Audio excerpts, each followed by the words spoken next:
14 வருஷம் கழிச்சு வர்றேன் உங்களை பார்க்க. 1 மாசம் 2 மாசம் இல்ல, 14 வருஷம் கழிச்சு உங்களை பார்க்க வர்றேன். அந்த மைக் என்னப்பா மைக்கு ரொம்ப எட்டி கேக்குது, கரெக்டா இருக்கா?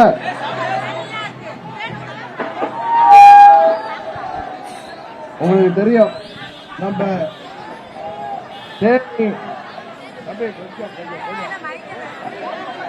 பாராளுமன்ற பெரியகுளம் பாராளுமன்ற தொகுதியா இருந்தப்ப நீங்க எல்லாம் என்ன வெற்றி பெற செய்தீங்க. 10 வருஷம் உங்களுக்காக உங்கள் வீட்டு பிள்ளையாக நமது வடுகப்பட்டி உட்பட பெரியகுளம் பாராளுமன்ற தொகுதியின் வளர்ச்சிக்காக அம்மா அவர்கள் துறையோடு பல திட்டங்களை நான் உங்களுக்கு பெற்று தந்திருக்கிறேன்.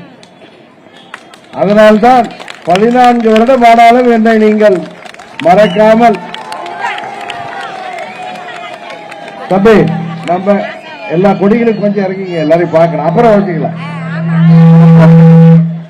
என்னை மறக்காமல் நான் அப்பொழுது 10 ஆண்டுகளாக இங்கே இருந்த பொழுது எப்படி நான் வருகும் பொழுதெல்லாம் வடுகப்பட்டியிலே என்னை வரவேற்பீர்களோ அதே போல தாய்மார்களும் பெரியவர்களும் இளைஞர் பட்டாலும் என்னை வரவேற்பது உண்மையிலேயே எனக்கு மகிழ்ச்சியாக இருக்கிறது.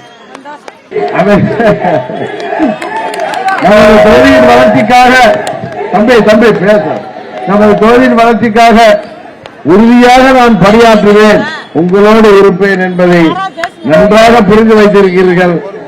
உங்கள் வீட்டு பிள்ளையாக உங்களோடு இருந்து உங்களுக்காக உழைத்திட 14 ஆண்டுகள் கழித்து வந்திருக்கிறேன்.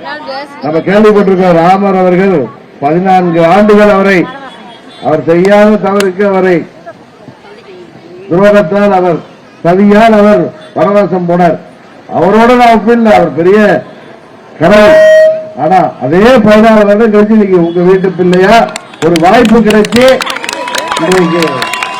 போட்டியிடுவதற்கு ஓடோடி வந்திருக்கிறேன். அப்ப நான் இது நம்ம வடுகப்பட்டி அப்ப ஆண்டிப்பட்டி சட்டமன்ற புரட்சி தலைவரையும் புரட்சி தலைவி அம்மா அவர்களையும் வெற்றி பெற செய்தவர்கள் நீங்கள். அதே போல என்னையும் நாடாளுமன்ற உறுப்பினராக வெற்றி பெற செய்தவர்கள். ஸ்டாலின் வந்ததுக்கு அப்புறம் தான் இங்க போதை மருந்து புழக்க அதிகமாயிட்டு அவரே வருத்தப்பட்டார். இன்றைக்கு இளைஞர்களையும் மாணவர்களையும் குறிவைத்து போதை மருந்து வியாபாரம் தமிழ்நாட்டில் நடைபெற்றிருக்கு.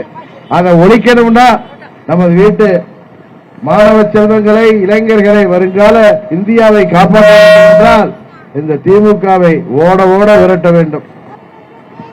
இல்ல அவங்களை என்ன கேட்கணும்னா, உங்க கூட்டணிக்கு யாருப்பா பிரைம் மினிஸ்டர் வேட்பாளர், பிரதமர் யார் உங்களுக்குன்னு கேட்கணும். மோடிக்கு தான் பிரதமருக்கு நீங்க வாக்கு கேட்கறீங்க. ஏன்னா அங்க யாருக்கிற இன்னொருத்தர் நம்ம ரெட்டரை பறிச்சு வச்சிருக்காரு, என்னையும் பன்னீர்செல்வத்தையும் கட்சியை விட்டு நீக்கிவிட்டு அந்த கட்சியை சேர்ந்தவங்க ரெட்டரை தூக்கிட்டு வருவாங்க. தயவு செய்து ஏமாந்து விடாதீர்கள். அது அம்மாவிடம் இருந்த ரெட்டையில இல்லை, இன்றைக்கு துரோகிகளிடம் போலிகளிடம் இருக்கு. போலியான அதிமுக அவர்கள் எல்லாம் காசுக்காகவும் பணத்துக்காகவும் அந்த கூட்டமாக தெரிகிறது. அவர்களிடம் இருக்கும் அந்த பழனிசாமி கேளுங்க, ரெட்டையில வேட்பாளர் யாரப்பா நீங்க பிரைம் மினிஸ்டர் தேர்ந்தெடுக்க போறீங்க, பழனிசாமியான்னு கேளுங்க, எல்லாம் சிரிப்பீங்க. கரெக்டா இல்லையா? அதனால வாக்குகளை வீணடிக்காமல் இந்தியாவின் பிரதமராக வர இருக்கின்ற மோடி அவர்களுக்கு வாக்களிக்கின்ற விதமாகவும்